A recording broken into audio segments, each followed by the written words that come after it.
Hey everyone, welcome to my channel. My name is Letra. You are looking at Letra TV. Today I want to talk to you about what do you do when you don't have hand sanitizer and making your own hand sanitizer. So let's get started with the video.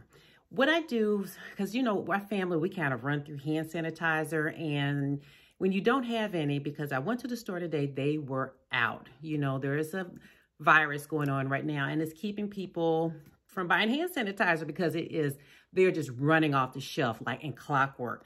But what I do is when I don't have access to buying hand sanitizer, because really, first of all, let's make it straight. The best thing you can do to keep your hands clean is to wash your hands.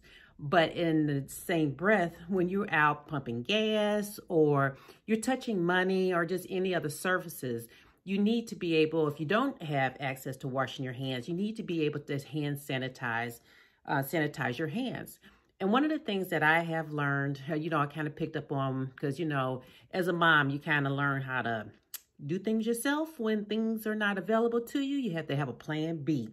Well, my plan B for hand sanitizing, you get you a little spray bottle. You get them anywhere from Walgreens or CVS, or you may have something in your home, and you add alcohol.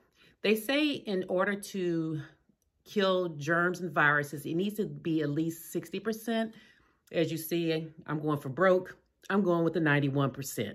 So I use the 91% alcohol, first aid antiseptic, for sanitizing my hands. But rubbing alcohol can actually be drying. So what you do is you put, you know, some in a spray bottle, and then you add in some aloe vera or, you know, any type of essential oil, something that can actually help soften your hands, because alcohol will dry them out if you care.